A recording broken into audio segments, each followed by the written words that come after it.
Well, there was this meme thing going around of people trying to say that, like, there was things in the album cover that were all linked to the last few album covers, like we're these conceptual geniuses or something. But it didn't. It wasn't, dude. We're not that good at it. Like, the monolith in the background was an Easter egg for the fans. That was pretty obvious. Wes Spencer, the artist, I had told him, put smokestacks and shit or whatever, industrial buildings and stuff over in this area, and he said something about, like, oh, it almost looks like it's kind of cool because, like, this part over here harkens back to monolith, and right this one over here is kind of a little nod to Harvest Floor. And I was just like, I didn't really think about it like that, but all right, cool, whatever. And then, so it was just kind of like this side thought. We didn't put any stock into it, but then all these kids started saying, no, that's it, and then look over here, there's a drain just like you see in Karma. And I'm like, all right, that's taking it too far.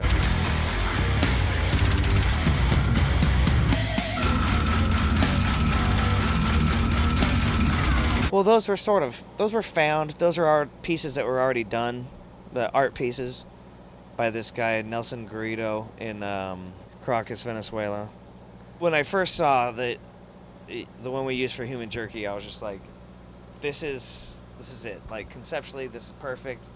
Our first record, we won't even title it. We'll just be self-titled in there. But then I came up with the title Human Jerky, and we thought it was funny, so we used it.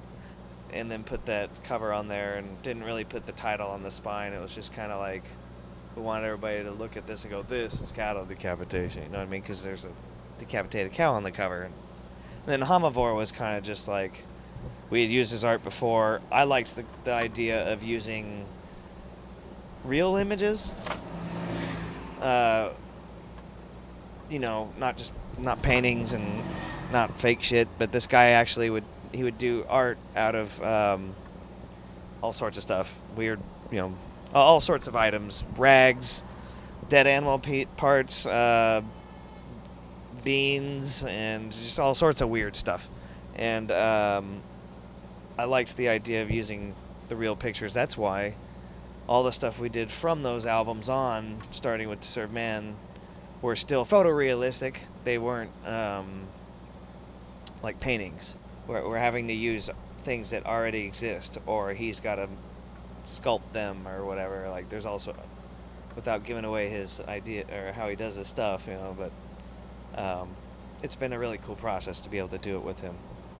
Homivore wanted to shift the gears and the focus a little more towards people instead of what people are doing, to animals.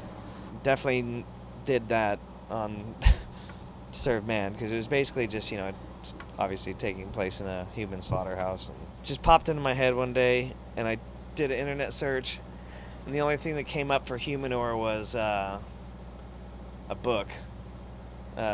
Something, it's called Humanure, something, a hand guide to something to do with compost and collecting poop for composting and shit like that. And so I was just like, all right, cool, I'll use this. Nobody's really used it. Awesome. And then it dawned on me, like, after the album came out, and we had already sold thousands of them. Dude, Humanure was the title of a Carcass solo, of one of Bill Steer's solos on, like, it was, I think it was the Necroticism album or Symphonies, one of their albums. I should have known better, because I knew that shit religiously. Maybe it was just kicking in the back of your head somewhere. It just goes to show, it's really hard to be original. I've seen things come out where I'm like, are they ripping us off now? Like, is it? I can't tell, but I'm not going to be the one to call it, because I know how that kind of shit can go. That one, shit, I don't really want to get into too much because that was a plan B, actually. Yeah, that wasn't even, like, we had a whole different title for that album and a whole different cover and concept and everything. And I had that as a plan B. Usually I'll have a plan B, because all sorts of shit can go wrong, as we discovered with this one. I also wasn't sold on the title for the one. I don't know. I just thought it was kind of I wanted something a little more surreal this time, a little more dreamlike or whatever you could say. And that's what we came up with, basically. Wes Benscoter actually liked that. When I gave him the idea for that one, he was just like, that I can do. This other one's a piece of shit. I don't know what you're thinking on this one. I was just like, fuck.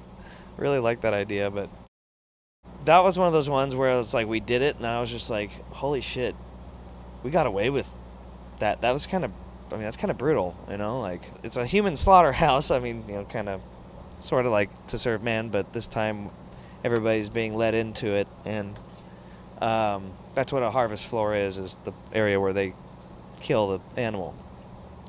So it's a human slaughterhouse, but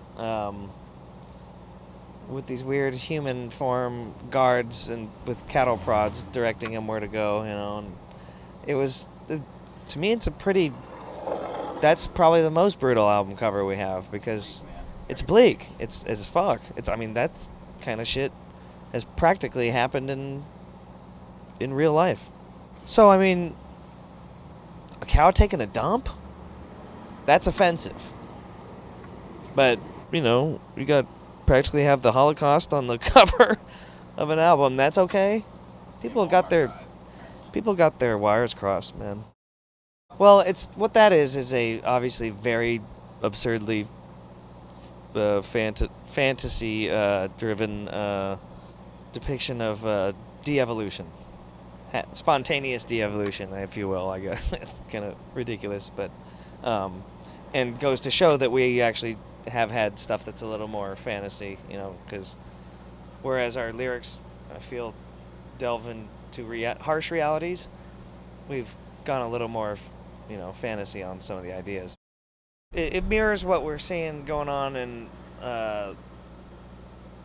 Midway Islands, and basically a lot of birds and wildlife are going out to the Pacific garbage patch and picking up plastic out of the ocean, thinking that it's food, because there's so much goddamn plastic that culminates in the gyres of the world, and they're dying on the beaches, and as they decay, they're revealing that they're filled with plastic because they've been, you know, mistaking all these pieces of plastic that they're not used to, you know, mistaking for food and eating them. And whereas Monolith was a de-evolution, you know, a rapid de-evolution, this is almost like the other way, going the other way, where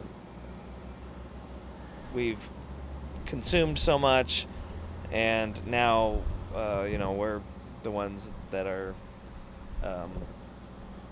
you know, filled with our own byproducts. You know what I mean? It's the best thing you can do with an artist that you're working with is to, as a band, is to include them as if they're like your fifth member or sixth member or whatever. Make their opinion just as valid, if it's worth it, you know.